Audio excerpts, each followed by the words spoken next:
Hi, it's Dwyer, gamblersadvisory.com, dwyervip.com, on Roku, Dwyer Boxing, and Sports News. Remember, the opinion you should follow should be your own. Just consider this video to be a second opinion from a complete stranger online. Let's talk about some betting angles in the world of sports. A gambler I follow who I believe is one of the better gamblers out there. A guy on pregame.com. And Pregame has its own YouTube channel. I would encourage you to take a look at that channel. A guy named Teddy Covers, right, believes that the Dallas Cowboys are going to be under the 9.5 over-under number this year in the NFL, right? He also feels, and I believe this is his best bet, that the Philadelphia Eagles are going to be under the 9.5 over-under win total, right? I encourage you to look at his videos concerning both teams. I think it's interesting because I don't think the public has heard that point of view. With regard to the Dallas Cowboys, Covers has his doubts about the Dallas Cowboy running back situation. Keep in mind, DeMarco Murray has moved on, right? Also, Covers has doubts about the Cowboys' ability to meet their strength of schedule, right? They're playing some awfully tough teams. This is not last year. With regard to the Philadelphia Eagles, the argument being made is that the Eagles have let a lot of players go, right? LaShawn McCoy gone, a bunch of other guys gone. Also, Chip Kelly, and the press hasn't been diligent in reporting this, is well below 500 against playoff teams. Now, what that means is that Covers and Steve Fezzik, also one of the world's best gamblers in my opinion, privately believe that the New York Giants are undervalued in that NFC East, right? I don't think either of them believes in the Washington Redskins. You want to give their videos a hard look.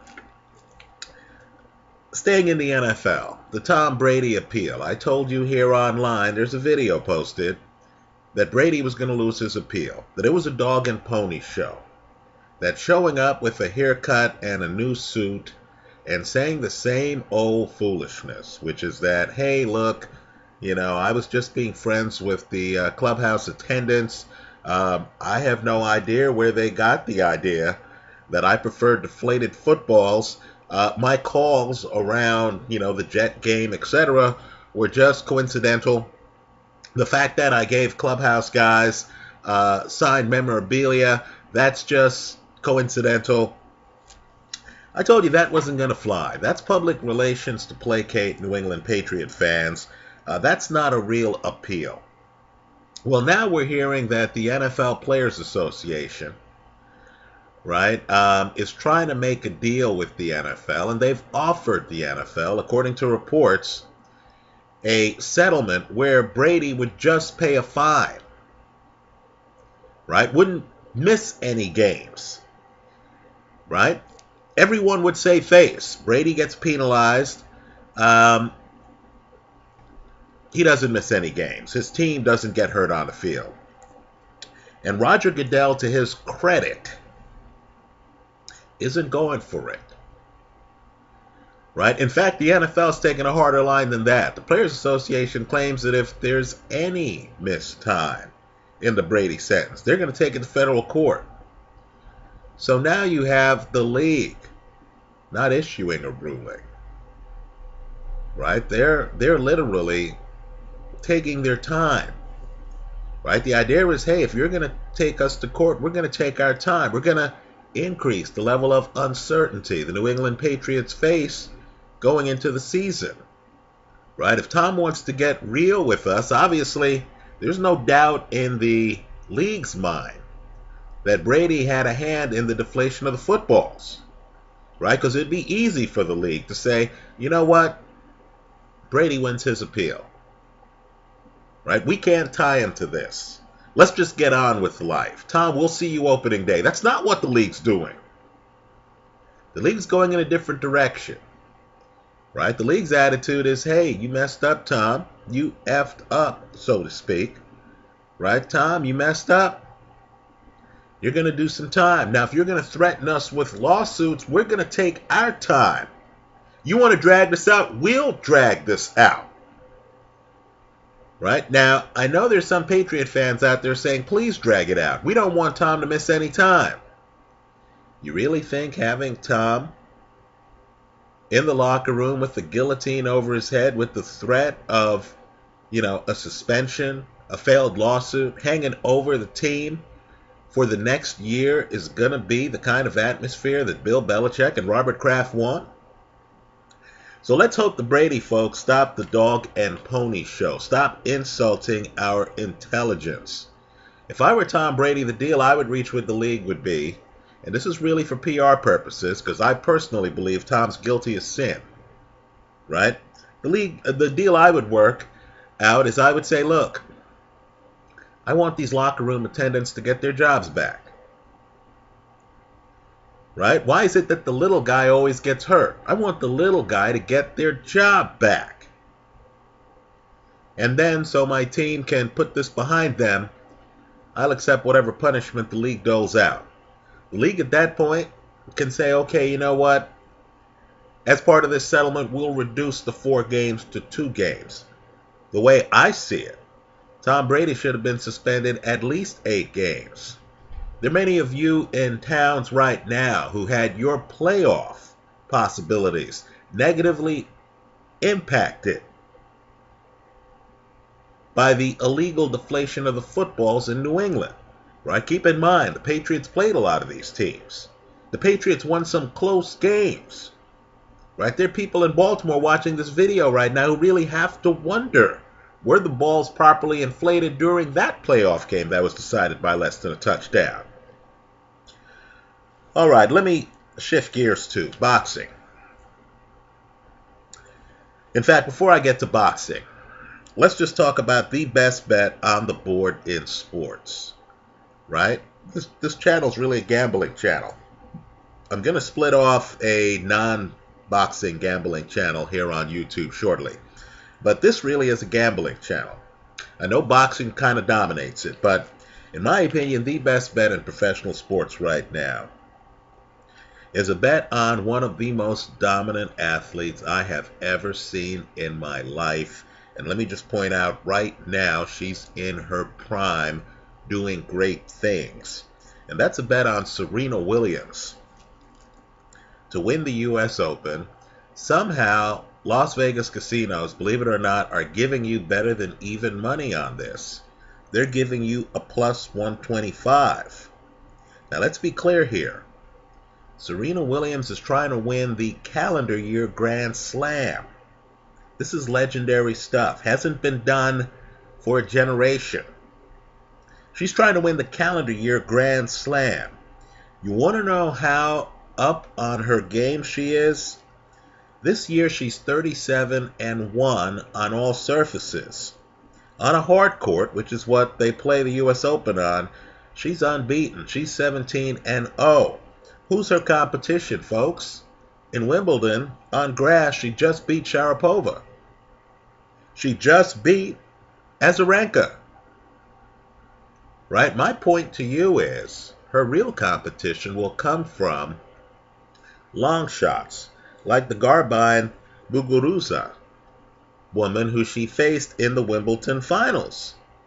Right? You'll be able to hedge that play when that match happens. Right? Because the long shots are going to give you bigger odds. So my point is simply this. Right here, right now, and I know Serena is claiming an elbow injury, and I know she's supposedly resting that elbow. I think she's just resting. Right? If you're comfortable, as am I, in disregarding the elbow stories, the idea that you're going to get better than even money odds on Serena Williams when she is literally having the run of her life, 17-0 on a hard court, is to me a giveaway by the casinos. I know the odds are long. I know someone's going to come online and say she has to beat the world's best over several matches for you to just a little bit more than double your money. Sounds like a deal to me. This sounds like they're giving me a Mercedes for under $1,000. I like Serena Williams to win the U.S. Open at these odds. Folks, she is lapping the field. She's 33. She's making a move here. Calendar year Grand Slam. You don't think she's going to be as motivated as possible? I like Serena in the U.S. Open. The plus 125, hell, if it was minus 125, I'd be taking Serena there. I just don't see the player close enough to her to give her problems, right? And if she goes up against Garbine again, okay.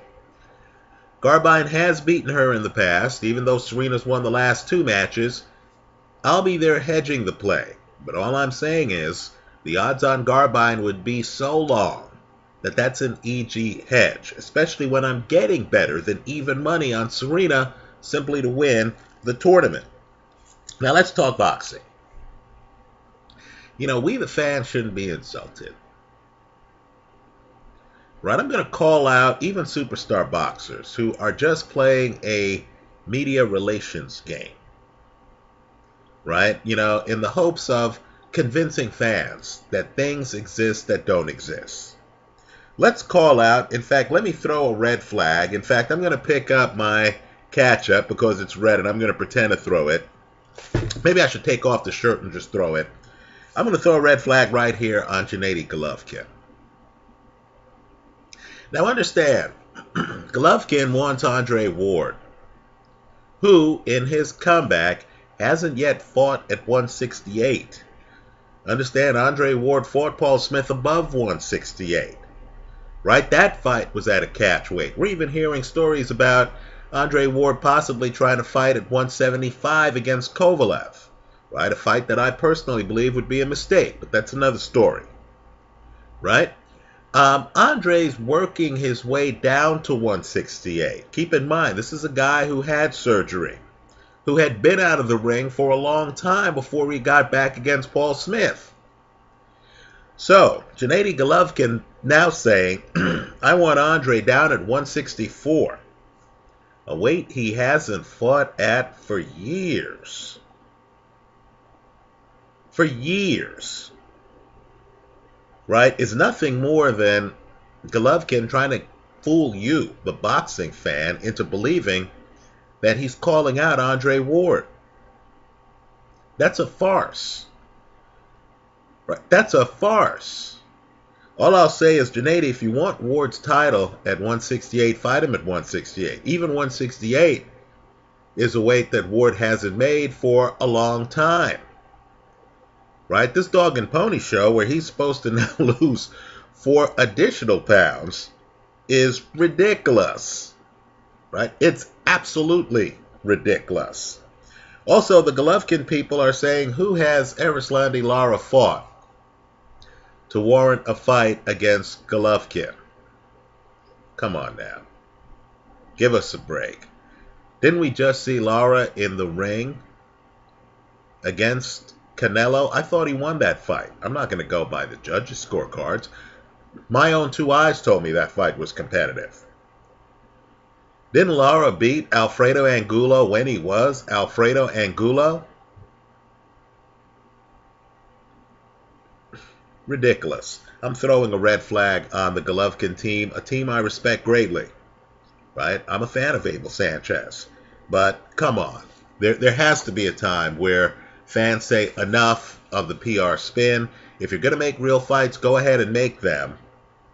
Right? Don't start telling me that, you know, elite fighters need to drop down to some artificial catch weight when you know the fighter hasn't even fought at 168 for over a year. All right, let me say this too. Paulie Malignaggi. You need to follow this story.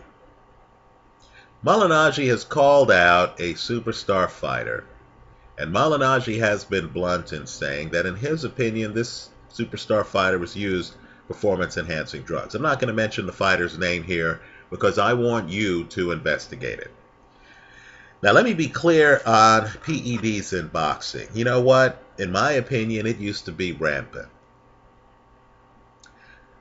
I believe there are a lot of older fighters out there who privately know that part of the secret of their success was PED use. Understand, in the 90s, we had Tommy Morrison come forward and say that he was injecting himself with steroids. Right? Tommy Morrison, for those who have forgotten, fought guys like George Foreman. Right? He was in big fights. He admits he wasn't even being clever with drug use. He was shooting up. He wasn't even using the steroids that you put under your tongue. He was just shooting up. Needless to say, he was getting approved by state boxing commissions. Right? So you're kidding yourself if you believe during the steroid era in baseball, during the steroid era in the Tour de France, right? You're kidding yourself if you think that boxing was clean in the 80s, 90s, etc. Right? I don't believe boxing has been clean, especially not at the championship levels, for a very long time. Now, let's be clear on the current situation in boxing. The guy who Freddie Roach claims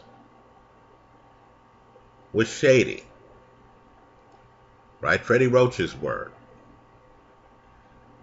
Gave a fighter he had shakes where he didn't know what was in the shake. Right? Alex Ariza now works with the money team. Understand, a star witness. Guy was an expert witness for the feds because he had experience in giving PEDs to professional athletes. Angel Heredia. Right? Understand, he's working with many superstars in boxing. Right? Including Paulie Malignaggi. Right? Including members of the money team. Right? Victor Conte has worked in boxing with superstar fighters. Right? Understand, the guys who know how the game is played, right, who have helped people, right, in the past. I'll just leave the word helped for your own interpretation. Those guys are now in the sport of boxing. Right? And understand, too, that the testing regimens lag reality. In other words, the way it works is, if I juice today, I'm going to be sluggish. I'm going to be lethargic. I won't be my best until my body cycles off the juice months from now. That's the way it works. Right? If I juice in January and I'm training, because keep in mind, the juicing allows my body to retain more water, to build more muscle. Right? The way juicing's supposed to work is it's supposed to supplement your workouts. So if I juice in January and I bulk up and my body has high testosterone, that's the way it works. Right? Then it's as my body cycles off of the juice, as the water then gets drained out of my body, as I'm cutting water weight, that my body is going to give me an advantage over where it would be. So understand, the juicing cycle is longer than the 10-week drug testing cycle or 12-week drug testing cycle of a lot of these voluntary testing services. Right? When boxers show up at a press conference and they say, hey, we've agreed to testing for 10 weeks to the fight, right? And then a test right after the fight. That's great. Amateurs will get busted.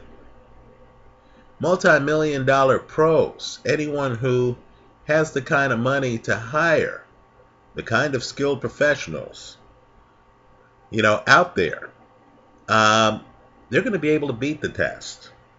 Now understand, Victor Conte has a series of videos online that are a must-see. He explains all of this. Right? His point is simply, hey, it sounds great. We're going to test for 2 months, 2.5 months, 3 months before a fight. We're going to have these shows 24/7, whatever, all access, where we see the guys urinating in a cup and stuff like that. Great, looks good. It's not going to catch the sophisticated guy who has set up his steroid regime 6 months out, who has cycled off the drugs, whose body is then going to make the adjustment. So by the start of testing, right, the synthetic testosterone is mostly out of his system. Let me point out, too, that the testing isn't identical. Different tests have different levels of effectiveness. So, of course, since the public isn't completely in tune with the current state of testing, I can show up at a press conference, have some barely effective test protocol, know that the public wants some testing, and say, hey, I'm giving you some testing. I'm not giving you real test results that would conclusively show whether or not I've juiced. I'm not doing anything like that. I just have enough of a testing for a short enough period of time where both me and my opponent could have needles sticking out of our arms 6 months before the event, but then by the time of the event, be able to pass drug tests. It won't be until athletes give up their privacy. And a lot of us, I'm libertarian, a lot of us don't want that to happen. But it won't be until an athlete says, hey, you can test me 24/7, 365 days a year, randomly. Until we are guaranteed a drug-free sport. Now, I've watched boxing long enough to know that that's not going to happen. The sport is too international. Right? You have jurisdictions right now that can barely put together boxing commissions, much less afford drug testing protocols. You had a fight in the Ukraine, Freza Kendo against Ruslan Shagayev. The country was crumbling. The Ukraine had other priorities, right? Isn't civil unrest in the Ukraine why Vitaly Klitschko walked away from the sport of boxing, to be involved in that political quagmire? You could imagine fights taking place in the Ukraine. They're fortunate for the economic activity and benefits of the fight. They're not going to mess the fight up by saying, hey, excuse me, superstar fighter who's willing to fight in our jurisdiction, we want you to piss in a cup or bleed from this needle, because if you don't pass this test, then even though you're about to create hundreds of jobs for us, even though you're about to shine a positive light on local politicians, we're actually not going to allow you to do so. We're not going to allow you to enrich our economy if you can't pass a drug test that most of the public doesn't care about. Right? So understand, part of boxing is going to be unseemly. Maybe what we need to start doing is to just have testosterone, epitestosterone tests, and to not have the dog and pony show where we're pretending that guys aren't using pharmaceuticals. Right? Maybe we need to start conceding that certain drugs actually help the sport.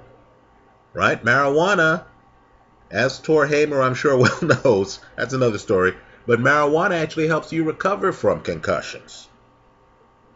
Right? It does. maybe boxing needs to take the lead here. It needs to say, look, here's what we know.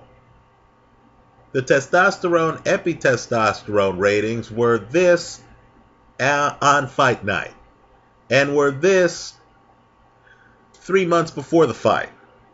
But this doesn't guarantee that the fighter has never used performance-enhancing drugs. And maybe it's going to be an eyeball test for the public on whether or not the performances they're seeing are real or are fabricated. As it is, even with this lax drug testing protocol, some of the biggest names in MMA and boxing have been caught using performance-enhancing drugs, including some champions. Let me close by saying a couple of things. Let me talk about a champion who is on the verge of being stripped by his sanctioning body, who the public doesn't think of as one of the top pound-for-pound fighters in the sport, who in my opinion clearly is, based on his abilities.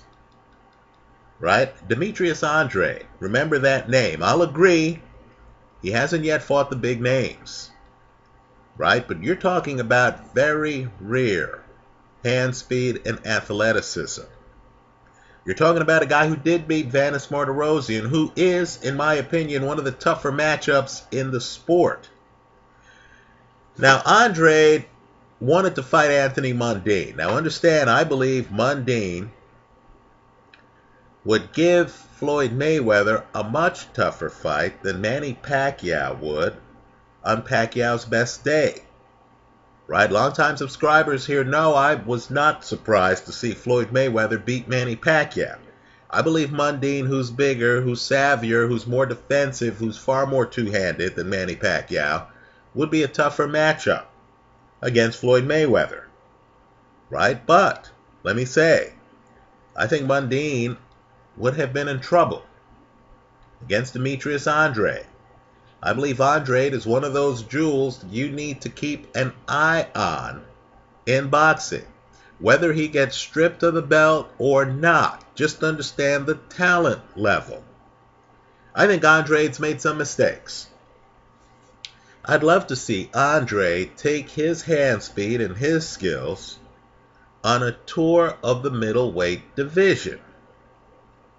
I think he'd be stunned by his level of success. Right? I think what guys with speed and timing need to consider is the fact that when they move up in weight, the speed advantage they have is going to be even more pronounced up in weight, especially since in the middleweight division right now, you have some sluggers. Andy Lee, Peter Quillin, right, who aren't necessarily the best when it comes to hand speed. Right? Different divisions have different idiosyncrasies. Right now, the middleweight division isn't based on hand speed, is it? Right? So keep an eye on Demetrius Andrade. I'm curious to see what happens here. Maybe he keeps his title. Maybe his sanctioning body decides, hey, okay, even though he hasn't defended it for a long period of time, we'll give him some kind of exception. This is boxing. No one ever said boxing's fair. Right? But if they strip him of the title, the question is going to be, what's his next move? Does he stay at 154? Does he bounce up to 160? Right? And if he bounces, is 160 ready for him? Understand, Andrade is unbeaten. He's the guy who dismantled Brian Rose in a fight that was not competitive. Right? I'm telling you, this young, unbeaten fighter deserves a lot more hype. Let me close in saying Canelo Cotto. Now, I'll say this. You can tell the guys who are loved. You heard me mention Manny Pacquiao earlier in this video. Manny Pacquiao is loved. Right? Floyd Mayweather is not. Right? For Manny Pacquiao to be in Floyd's shoes, he would have to do the kind of ridiculous things that Floyd has done. That has lost Floyd a lot of popularity. I know Floyd made a lot of money in his last fight. That's great. People respect Mayweather as a boxer. I think Mayweather's one of the very best I've ever seen as a boxer. I had very little doubt that he would beat Manny Pacquiao, right? But at the same time, I'll just say fans feel that Pacquiao is the better man, right? There's a part to Pacquiao that fans connect with. They just feel he has a certain level of decency, right? That he cares about what's happening at the local hospital, right? Well, let me say, I've been at several fight parties where there is always a group at that party that wants to tell you how much they love Saul Alvarez, right? Canelo is loved. The fact that Canelo, his first title, he didn't really have to earn it. Just look up his records. Look how he got awarded that title. The fact that Canelo has looked bad in some fights, right? That Erislandy Lara fight. What margin of victory did you give him there? Just look at the numbers from his Austin Trout fight. Just look at other moments in fights. The Alfonso Gomez opening rounds. The opening rounds against Cotto's older brother. Right? Canelo has had some rough moments. Fans booing when they pull the plug on his fight against Alfredo Angulo. And keep in mind, that was an uninspired Alfredo Angulo. Right? Even Juan Manuel Marquez on Golpe a Golpe said, hey, Angulo doesn't look himself tonight. And yet the fans clearly thought that he still had a chance in that fight against Canelo. Right? For some reason, fans love Canelo. Charisma is unfair. Right? We just love who we love. Right? Well, I'll say this. People need to consider that. And people need to consider the political part of boxing. When they read that Marco Antonio Barrera and others are picking Canelo over Miguel Cotto. Right? Understand, being a love fighter, as the Manny Pacquiao fan club knows, doesn't mean you're going to beat the Floyd Mayweathers of the world in the ring. It just doesn't. Right? I'll concede I have rarely come across a fighter as popular as Canelo. He truly is loved. I was watching Sergio Martinez against Miguel Cotto. And even during that match, one of the guys next to me started talking about Saul Alvarez. That's how loved Saul Alvarez is. Right? But understand, while people are coming out and saying, oh, I love Saul Alvarez and stuff like that, that's not going to improve his hand speed. That's not going to improve his ability to keep up with Cotto's legs. That's not going to improve his defensive skills, his ability to block Cotto's left hand. I like Cotto in that fight, but it is interesting to see how many Boxing Hall of Fame guys are coming out in favor of Canelo. Right? I can't wait for that fight to happen. If I'm proven wrong, well, let the chips fall where they may. But I definitely like Cotto in that fight. Anyway, I've rambled on past half an hour. Let me hear from you. Leave your comments for me here online. Visit us at gamblersadvisory.com. Thanks for stopping by.